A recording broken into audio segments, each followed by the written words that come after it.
পবিত্ৰ ক্ষণতে উজলি উঠা খ্ৰীষ্টৰ জ্যোতি।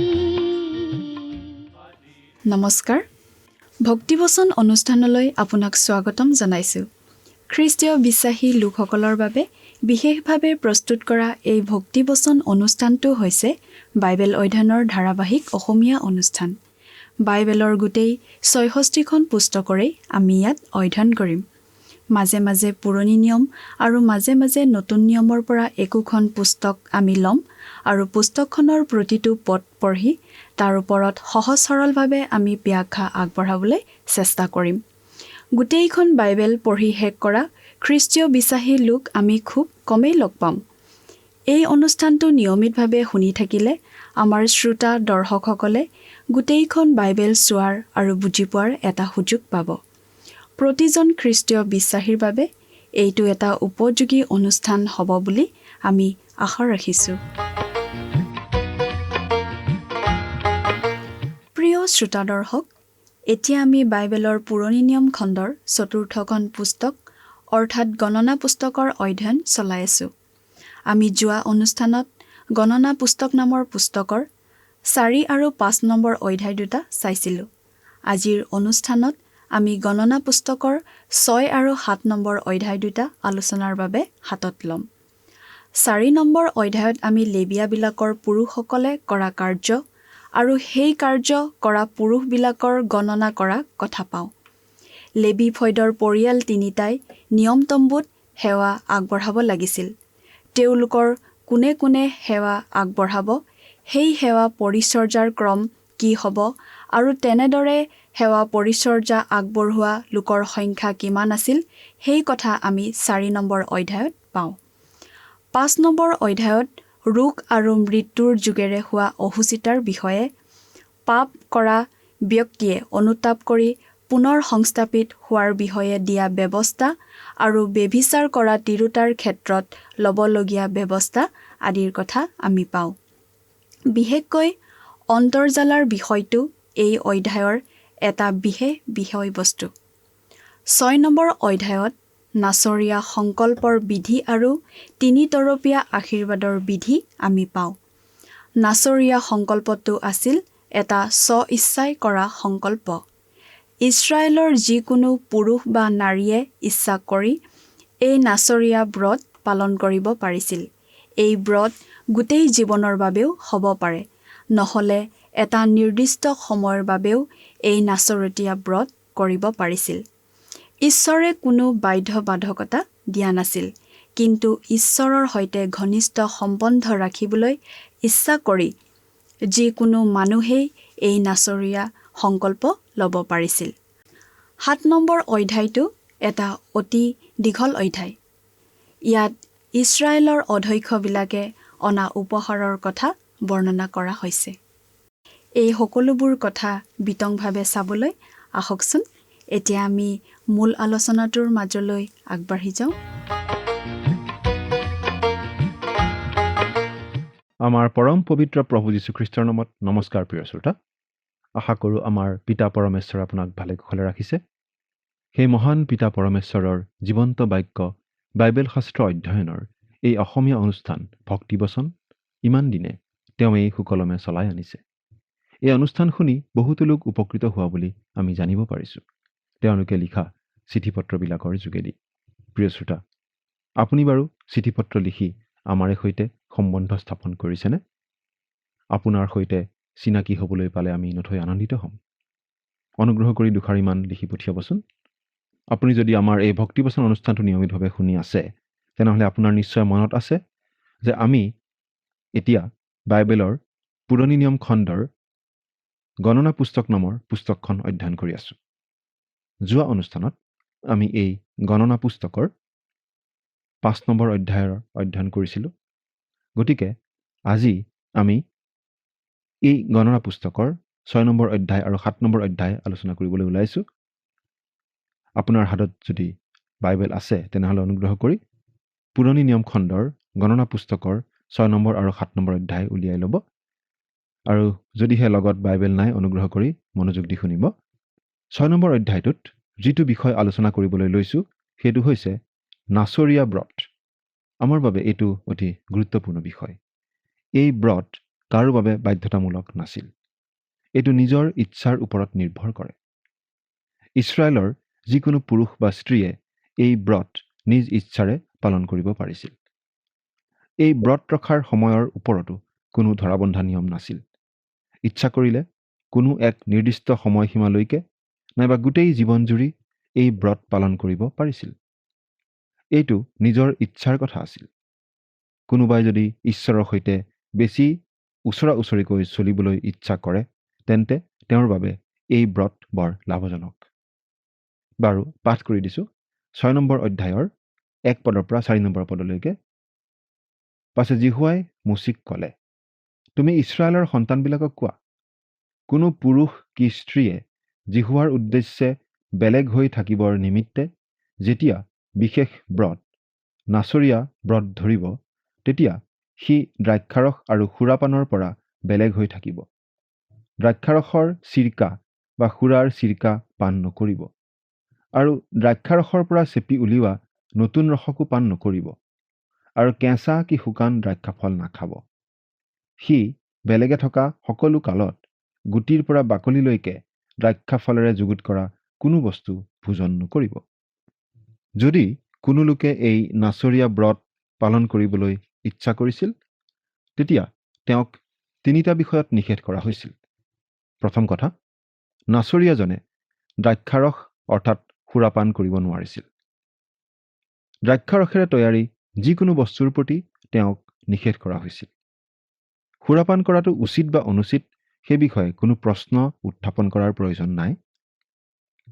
আমি এই কথাটো অতি সতৰ্কতাৰে কৈছোঁ আৰু আমি আশা কৰিছোঁ যেন আপুনিও এই কথাটো অতি সতৰ্কতাৰে শুনে। এক কথাত ক'বলৈ গ'লে খ্ৰীষ্টীয় মানদণ্ড কোনো উচিত অনুচিত মানদণ্ডৰ নহয়। প্ৰশ্নটো হৈছে আপুনি যি কৰি আছে তাৰ মূল উদ্দেশ্যটোনো কি? আপুনি খ্ৰীষ্টক অনুগ্ৰহ কৰাৰ উদ্দেশ্যেৰে এই কাম কৰিব খুজিছে নেকি? আপুনি নাচৰীয়া হ'ব খুজিছে নেকি? আপুনি বাৰু তেওঁৰ বাবে জীৱন নিৰ্বাহ কৰিব বিচাৰিছে নেকি? তেওঁৰ বাবে? সেইটোহে মূল প্ৰশ্ন। মানুহে আমাক হয়তো সুধিব পাৰে যে এজন খ্ৰীষ্টীয় লোকে সুৰাপান কৰা উচিত নে অনুচিত? প্ৰিয় শ্ৰোতা, মই সেই প্ৰশ্নৰ একো সঠিক উত্তৰ দিব নোখোজোঁ। আমি জানিব খুজিছোঁ যে আপুনি সঁচাকৈয়ে খ্ৰীষ্টক অনুগ্ৰহ কৰিব বিচাৰিছে নেকি? শাস্ত্ৰত দ্ৰাক্ষাৰসক জাগতিক আনন্দৰ চিন হিচাপে উল্লেখ কৰা হৈছে। ই হৃদয়ক উল্লাসিত কৰে। মুঠতে আচল কথা এইয়ে যে এজন নাচৰীয়াই কেৱল প্ৰভুতহে আনন্দ কৰা উচিত, সুৰা বা দ্ৰাক্ষাৰসত নহয়। আমি চৌদিশে আজি দেখিছোঁ যে লোকসমূহে জগতৰ বিষয়বিলাকত আনন্দ বিচাৰিবলৈ বৃথা প্ৰয়াস কৰি আছে। তেওঁলোকে ঈশ্বৰৰ পৰা অহা বিষয়বিলাকত, ঈশ্বৰৰ বাক্যত, খ্ৰীষ্টৰ সৈতে মধুৰ সহভাগিতাত সেই আনন্দ বিচাৰিবলৈ অকণো আগ্ৰহ কৰা নাই। প্ৰিয় শ্ৰোতা, আপুনি যদি সেই লোকসমূহৰ মাজৰ কোনোবা এজন হয় তেন্তে আমি আপোনালৈ এটা বহুমূলীয়া প্ৰশ্ন ৰাখিব বিচাৰিছোঁ। আপুনি বাৰু সঁচাকৈয়ে আন্তৰিক আনন্দ অনুভৱ কৰিব পাৰিছেনে? আপুনি এই প্ৰশ্নৰ উত্তৰ নিজৰ মাজতেই বিচাৰি পাব। এই প্ৰশ্নৰ উত্তৰ বিচাৰি লোৱাৰ অধিকাৰ আপোনাৰ আছে। দ্বিতীয় কথাটো হৈছে নাচৰীয়া ব্ৰত পালন কৰিবলৈ সংকল্প কৰা লোকজনৰ মূৰত খুৰ লগাব নোৱাৰিছিল। 5 নম্বৰ পদত আছে, আৰু ব্ৰত ধৰি বেলেগে থকা সকলো কালত তাৰ মূৰত খুৰ নলগাব। জিহুৱাৰ উদ্দেশ্যে বেলেগে থকা দিনৰ সংখ্যা পূৰ নহয় মানে সি পবিত্ৰ হৈ থাকিব, নিজৰ মূৰৰ চুলি বাঢ়িবলৈ দিব। পৌলে 1 কৰিন্থিয়া 11 অধ্যায়ৰ 14 পদত এইদৰে কৈছে যে প্ৰকৃতিয়ে নিজেও তোমালোকক নিশিকায়নে যে পুৰুষৰ দীঘল চুলি হোৱা তেওঁলৈ অনাদৰজনক?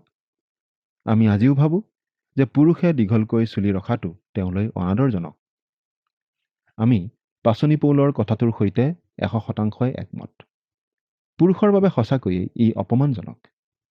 গতিকে নাচৰীয়াজনে খুৰ লগাব নোৱাৰিব। তাৰ দ্বাৰাই ইয়াকেই বুজাইছে যে তেওঁ খ্ৰীষ্টৰ নিমিত্তে অপমান ভোগ কৰিব লাগিবই। তেওঁৰ দীঘল চুলিয়ে ইয়াকেই সূচাইছে যে তেওঁ খ্ৰীষ্টৰ সকলো দুখ ভোগ অপমান ভাগ বাটি ল'বলৈ ইচ্ছা কৰিছিল। সেয়েহে গীতমালাত 22 নম্বৰ গীতৰ 26 নম্বৰ পদত এই বুলি কৈছে, কিন্তু মই হ'লে পোকহে মাথোন, মানুহ নহওঁ। মই মানুহৰ নিন্দা আৰু লোকবিলাকৰ অপমানৰ বিষয়। তৃতীয়তে, তেওঁ কোনো মৰাশ চুব নোৱাৰিছিল। 6 আৰু 7 নম্বৰ পদ, সি যেতিয়ালৈকে জিহুৱাৰ উদ্দেশ্যে বেলেগে থাকে তেতিয়ালৈকে কোনো মৰাশৰ ওচৰলৈ নাযাব। তাৰ বাপেক বা মাক, ককায়েক বা ভনীয়েক মৰিলে সি তেওঁবিলাকৰ নিমিত্তে নিজকে অসুচি নকৰিব, কিয়নো তাৰ মূৰত নিজ ঈশ্বৰৰ উদ্দেশ্যে বেলেগ হৈ থকাৰ চিন আছে। আমি যোৱা অনুষ্ঠানৰ আলোচনাত 5 নম্বৰ অধ্যায়ত পাই আহিছোঁ যে ইছৰাইলৰ ছাউনীৰ ভিতৰত কোনো কুষ্ঠৰোগী আৰু মৰাশৰে অসুচি হোৱা লোক থাকিব নোৱাৰিছিল। এই জগতখন হৈছে মৃত্যুৰ ঠাই আৰু মৃত্যু হৈছে শাপগ্ৰস্ত পৃথিৱীৰ মোহৰ স্বৰূপ। কোনো লোকেই মৃত্যুৰ হাতৰ পৰা বাচি যাব নোৱাৰে। এয়া হৈছে ঈশ্বৰে ঘোষণা কৰা এটা ন্যায় বিচাৰ। পাপৰ ফলতে এই জগতলৈ মৃত্যু আহিছিল। গতিকে মৃত্যুৰ সৈতে জড়িত হৈ থকা লোক নিশ্চয় পাপৰ সৈতেও জড়িত হৈ পৰিব, কাৰণ পাপৰ বেচ মৃত্যু। দুয়ো এটা আনটোলৈ পৰিপূৰক। সেইকাৰণেই ঈশ্বৰে মুচিক কৈছে যে নাচৰীয়া লোকজনে মৰাশ চুব নালাগে। তেওঁ জগতৰ সকলো বস্তুৰ পৰা বেলেগে থাকিব লাগে। প্ৰভুৱেই তেওঁ জীৱনৰ প্ৰথম কথা হ'ব লাগে। প্ৰভু যীশুৱে কোৱা কথাষাৰ মনত পেলাওকচোন প্ৰিয় শ্ৰোতা। যিকোনোৱে নিজৰ পিতৃ বা মাতৃক মোতকৈ অধিক প্ৰীতি কৰে তেওঁ মোৰ যোগ্য নহয়, আৰু যিকোনোৱে নিজৰ পুতেক বা জীয়েকক মোতকৈ অধিক প্ৰীতি কৰে তেওঁ মোৰ যোগ্য নহয়। মঠি 10 অধ্যায় 37 পদ। আন সকলো প্ৰিয় বস্তুতকৈ প্ৰভুক উচ্চ স্থান দিব লাগিব। মনত ৰাখিব যে এই ব্ৰত সম্পূৰ্ণ স্বইচ্ছাই পালন কৰিবলগীয়া ব্ৰত। কোনো বাধ্যবাধকতা নাই। এই ব্ৰত ৰাখিবলৈ প্ৰভুৱে আপোনাক বা মোক কোনো জোৰ জুলুম কৰা নাই। যদি কোনোৱে এই ব্ৰত ৰাখিবলৈ ইচ্ছা কৰে আৰু নিজৰ জীৱন প্ৰভুত সমৰ্পণ কৰিব বিচাৰে তেন্তে তেওঁ এই সকলোবোৰ কথা পালন কৰিব পাৰিব। কেতিয়াবা কেতিয়াবা আপুনি খ্ৰীষ্টৰ হৈ থিয় দিওঁতে নিজকে অকলশৰীয়া যেন লাগিব পাৰে, কিন্তু তথাপিও আপুনি অইন কোনো বিষয়লৈ আশা নকৰি কেৱল তেওঁকেই আপোনাৰ জীৱনত প্ৰথম স্থান দিয়কচোন আৰু তেওঁত সম্পূৰ্ণ আস্থা ৰাখিবলৈ শিকক।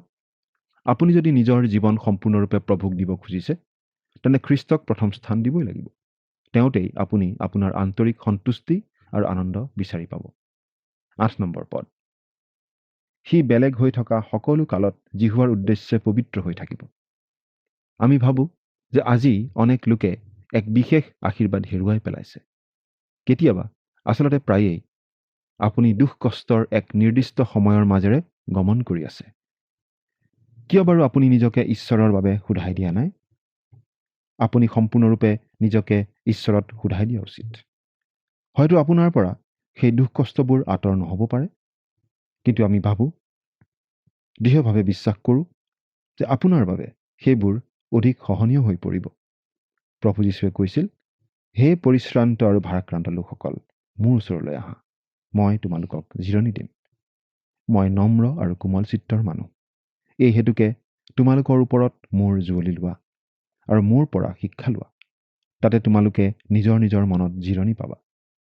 মঠি 11 অধ্যায় 28 আৰু 29 পদ। সঁচাকৈ তেওঁৰ সেই জুৱলি কল্পনাতীতভাৱে সহজ আৰু সুসহ্য। 9 পদৰ পৰা 12 নম্বৰ পদলৈকে পঢ়িলে আমি এই কথা বুজি পাওঁ যে কোনোবাই যদি ঈশ্বৰৰ প্ৰতি কোনো ব্ৰত ৰাখিব বিচাৰিছে তেন্তে প্ৰভু তেওঁৰ সেই ব্ৰত সিদ্ধ কৰাৰ কথাটোত অতি আগ্ৰহী। যদি নাচৰীয়া লোকজন কিবা এটা কাৰণত অসুচী হ'ল তেন্তে তেওঁ সুচী হ'বলৈ এটা বলি উৎসৰ্গ কৰিব লগা হৈছিল। অৱশ্যে ঈশ্বৰে কোনো ব্ৰত নিবিচাৰে, কিন্তু যদিহে কোনোবাই তেওঁৰ প্ৰতি কোনো ব্ৰত ৰাখিবলৈ ইচ্ছা কৰে তেন্তে সেইটো আধৰুৱা হোৱাটো তেওঁ নিবিচাৰে। তাক সম্পূৰ্ণ কৰাবলৈ তেওঁ অতি উৎসাহী। যদি সম্পূৰ্ণ নহয় তেন্তে এইটো এটা গুৰুতৰ বিষয়। আজিকালি প্ৰায় লোকেই ঈশ্বৰৰ প্ৰতি কিবা এটা প্ৰতিজ্ঞা কৰিবলৈ ভয় কৰে, কাৰণ জানোচা তাক সিদ্ধ কৰিব নোৱাৰে। বিশেষকৈ আৰ্থিক দিশততো ক'বই নালাগে, কাৰণ তেওঁলোকে যদি ঈশ্বৰলৈ দান দিবলৈ প্ৰতিজ্ঞা কৰাৰ পিছতেই এখন নতুন গাড়ী বা আধুনিক পদ্ধতিৰ কোনো টেলিভিছন দেখা পায় তেতিয়া যে সেইটো কিনিব নোৱাৰিব। গতিকে প্ৰতিজ্ঞা নকৰাই ভাল বুলি ভাবি তাৰ পৰিৱৰ্তে নতুন নতুন গাড়ী মটৰ আদি কিনি থাকে। প্ৰিয় শ্ৰোতা, আমি আপোনালোকক ক'ব খুজিছোঁ, আজিকালি লোকসমূহে এনে কাৰণতেই আশীৰ্বাদবোৰ হেৰুৱাই আছে। চিন্তা কৰি চাওকচোন, আপুনি বাৰু কেনেকুৱা লোক? এতিয়া আমি 13 নম্বৰ পদৰ পৰা 21 নম্বৰ পদলৈকে পঢ়িলে দেখিবলৈ পাওঁ যে নাচৰীয়া ব্ৰত ৰখাৰ কালত তেওঁলৈ যি যি নিষেধাজ্ঞা কৰা হৈছিল সেই কাল সম্পূৰ্ণ হোৱাত তেওঁ সেইবোৰৰ পৰা মুক্ত হৈছিল। এইটো সত্য কথা। ঈশ্বৰে ইয়াত পুংখানুপুংখভাৱে প্ৰকাশ কৰিছে যে আমি সঠিকভাৱেৰে তেওঁক অনুসৰণ কৰাটো তেওঁ বিচাৰে। কিন্তু এইটোও সত্য যে তেওঁৰ প্ৰতি কৰা প্ৰতিজ্ঞাটো সিদ্ধ কৰিবলৈ যদি ইচ্ছা নাই, তেন্তে সেই প্ৰতিজ্ঞা নকৰাই ভাল। যদি আমি ঈশ্বৰৰ সৈতে কোনো চুক্তি কৰোঁ আৰু যদি তাত স্থিৰ হৈ থাকোঁ, তেন্তে তেওঁ আশীৰ্বাদ কৰিবই। এই ক্ষেত্ৰত ঈশ্বৰৰ অতি সচেতন আৰু আমিও ইয়াৰ প্ৰতি সচেতন হোৱা উচিত। আমি যদি ঈশ্বৰৰ প্ৰতি বিশ্বাসী আৰু তেওঁৰ প্ৰতি সংকল্প কৰা প্ৰতিজ্ঞাটো যদি বিশ্বাসী, তেন্তে তেওঁ আমাক সদায় আশীৰ্বাদ কৰিব। ইয়াত আমাৰ বাবে এটা বিশেষ আত্মিক শিক্ষা আছে, নহয়নে বাৰু প্ৰিয় শ্ৰোতা? আপুনি আজি এই কথাটো অতি গভীৰভাৱে চিন্তা কৰি চোৱা উচিত। 22 নম্বৰ পদৰ পৰা 27 নম্বৰ পদলৈকে পাঠ কৰি দিছোঁ। পাছে জিহুৱাই মুচিক ক'লে, তুমি হাৰুণক আৰু তেওঁৰ পুত্ৰবিলাকক কোৱা, তোমালোকে ইছৰাইলৰ সন্তানবিলাকক এইদৰে আশীৰ্বাদ কৰিবা। তোমালোকে তেওঁবিলাকক এইদৰে ক'বা, জিহুৱাই তোমাক আশীৰ্বাদ কৰি ৰাখক। জিহুৱাই তোমালৈ নিজ মুখ উজ্জ্বল কৰক আৰু তোমাক অনুগ্ৰহ কৰক। জিহুৱাই তোমালৈ দৃষ্টি কৰক আৰু তোমাক শান্তিদান কৰক।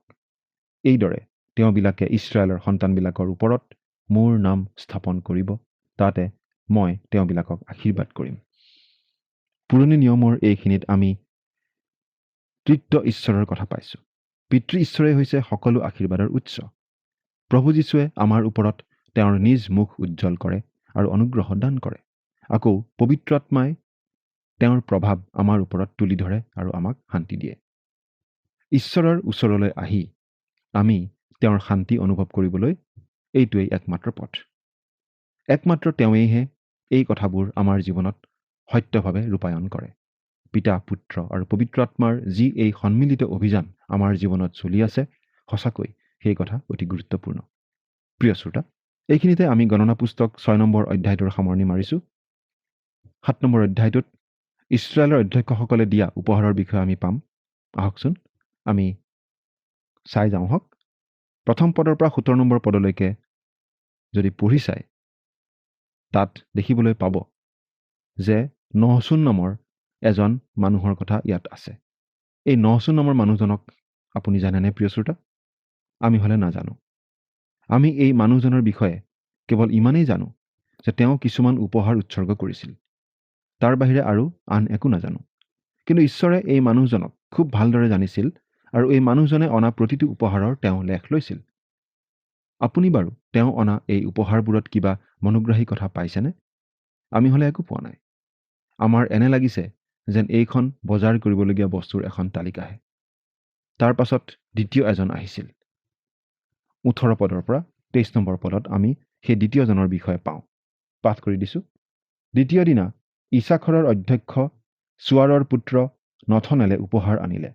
তেওঁ অনা উপহাৰ এই: পবিত্ৰ স্থানৰ চেকল অনুসাৰে 130 চেকল জোখৰ ৰূপৰ এখন থাল আৰু 70 চেকল জোখৰ ৰূপৰ এটা বাতি। এই দুটা পাত্ৰ ভক্ষ্য নৈবেদ্যৰ অৰ্থে তেল মিহলোৱা মিহি আটাগুৰিৰে ভৰা আছিল।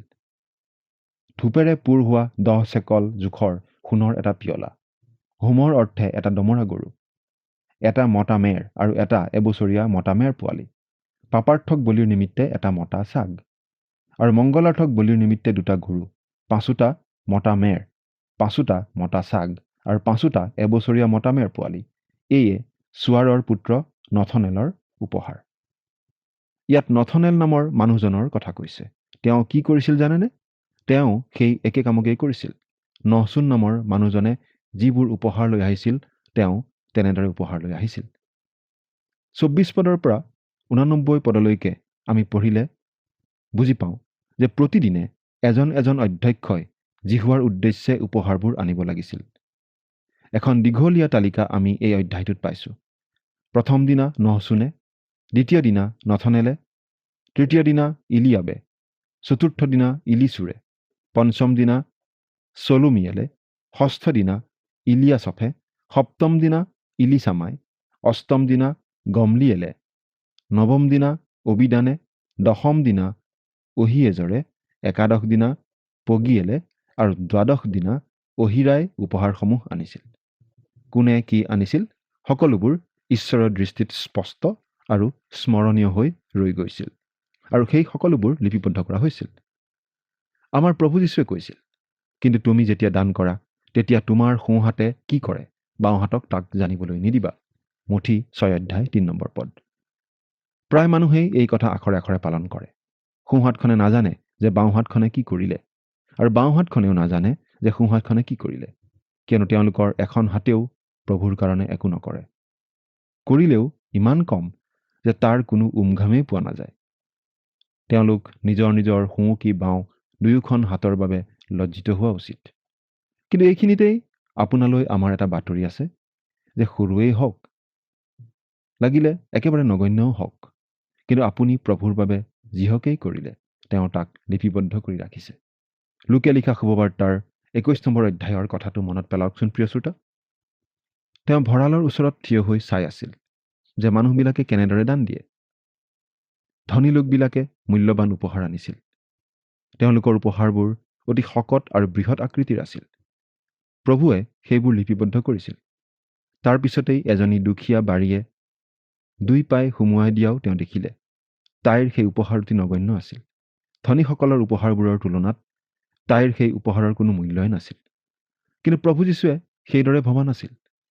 তাইৰ জীৱিকালৈ যি আছিল তাকেই তাই দি দিলে। ধনীবোৰে নিজৰ নিজৰ অতিৰিক্ত ধনৰ পৰাহে দিছিল, কিন্তু তাইৰ হ'লে নিজলৈ একো নাথাকিল। যি আছিল তাকেই দিলে। সেয়েহে যীশুৰ বাবে তাইৰ উপহাৰ সকলোতকৈ অধিক আৰু মূল্যৱান। আপুনি প্ৰভুলৈ কি দিছে আৰু নিজৰ বাবে আপুনি কিমান ৰাখিলে সেই সকলোবোৰ তেওঁ ভালদৰে জানে। কিছুমান মানুহে যে কয় তেওঁলোকে দিয়া দান তেওঁলোক আৰু প্ৰভুৰ মাজতহে আছে, সেই কথা মই অলপো পচন্দ নকৰোঁ। প্ৰভুৱে যে সেই সকলো লিপিবদ্ধ কৰি ৰাখিছে তেওঁলোকে অনুভৱ কৰে নে নকৰে সেই কথা ভাবি আমাৰ আচৰিত লাগে। প্ৰিয় শ্ৰোতা, আপুনি কেতিয়াও এনে কোনো কাম কৰা নাই যিটো প্ৰভুৱে লিখি ৰখা নাই। প্ৰভুৰ নিমিত্তে কৰা প্ৰতিটো কাৰ্যৰ বাবে আপোনাক পুৰস্কৃতও কৰা হ'ব। আমি সেই বিষয়ে অতি স্পষ্ট আৰু নিঃশংক হোৱা উচিত, কিয়নো সেইবোৰ ঈশ্বৰৰ প্ৰতি অতি জৰুৰী। আজিলৈ ইমানতে সামৰিছোঁ। পৰৱৰ্তী অনুষ্ঠানত পুনৰ লগ পোৱাৰ আশা ৰাখিছোঁ। প্ৰভু যীশু আপোনাৰ সহায় হওক। কোনে কি উপহাৰ দিলে তাৰ দীঘলীয়া তালিকা এখন পঢ়ি আমাৰ আমনি লাগিলেও ঈশ্বৰে আমনি নাপায়। আমি ঈশ্বৰলৈ কি আগবঢ়াওঁ ঈশ্বৰে তালৈ চকু দিয়ে আৰু তাৰ হিচাপ ৰাখে। আমি ঈশ্বৰলৈ কিমান দিওঁ তাতকৈ আমি নিজলৈ কিমান ৰাখি থওঁ, ঈশ্বৰে তাতহে বেছি গুৰুত্ব দিয়ে। আমি কিমান দিওঁ তাতকৈ আমি কেনে মনোভাৱেৰে দিওঁ সেইটোক অধিক গুৰুত্বপূৰ্ণ। তদুপৰি আমি ঈশ্বৰৰ উদ্দেশ্যে কৰা সৰু বৰ প্ৰতিটো কামো ঈশ্বৰে মনত ৰাখে। মানুহে লক্ষ্য নকৰা সৰু সুৰা কামবোৰো ঈশ্বৰে মনত ৰাখে আৰু তাৰ পুৰস্কাৰ আমি কেতিয়াও নেহেৰুৱাওঁ। মানুহে যেনেদৰে চায় ঈশ্বৰে তেনেদৰে নাচায়। ঈশ্বৰে মন কৰে আমাৰ অন্তৰখনলৈ। পৰৱৰ্তী অনুষ্ঠানত পুনৰ লগ পোৱাৰ আশাৰে আমাৰ আলোচনাটিৰ আজিলৈ ইমানতে সামৰণি মাৰিব খুজিছোঁ। ঈশ্বৰে আপোনাক আশীৰ্বাদ কৰক। ধন্যবাদ।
যদি লাগে জীৱন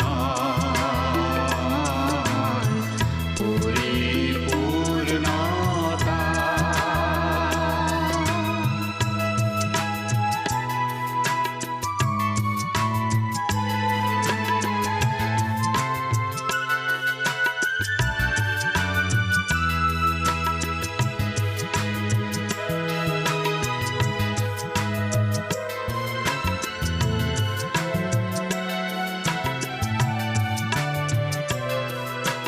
পুৰণি জীৱনৰ পংকিলতা দূৰ কৰিব তুমি নতুন হবা। তেওঁৰ প্ৰেমৰ বাণী বিলাবলে জ্ঞান বুদ্ধি আৰু সাহস পাবা। পুৰণি জীৱনৰ পংকিলতা দূৰ কৰিব তুমি নতুন হবা। তেওঁৰ প্ৰেমৰ বাণী বিলাবলে জ্ঞান বুদ্ধি আৰু সাহস পাবা। যদি লাগে জীৱন পৰিপূৰ্ণতা।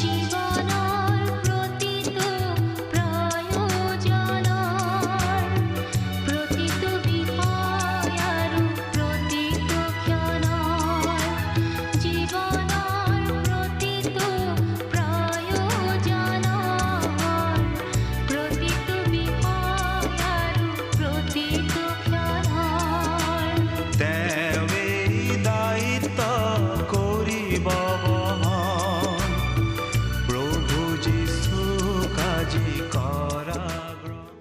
প্ৰিয় শ্ৰোতা দৰ্শক, আশা কৰোঁ ভক্তিবচন অনুষ্ঠানটি উপভোগ কৰি আপোনাৰ নিশ্চয় ভাল লাগিছে। এই বিষয়ে আপোনাৰ মতামত জানিব পাৰিলে আমি নথৈ আনন্দিত হ'ম। আপোনাৰ যদি আমাৰ এই অনুষ্ঠানটি উপভোগ কৰি ভাল লাগিছে তেন্তে অনুগ্ৰহ কৰি আমালৈ এটি মিছ কল দিয়কচোন। প্ৰতিটো মিছ কল দিয়া সকলৰ মাজৰ পৰা এজন বিশেষ দৰ্শকক বাছি লৈ সপ্তাহৰ শেষত পুৰস্কৃতও কৰা হ'ব।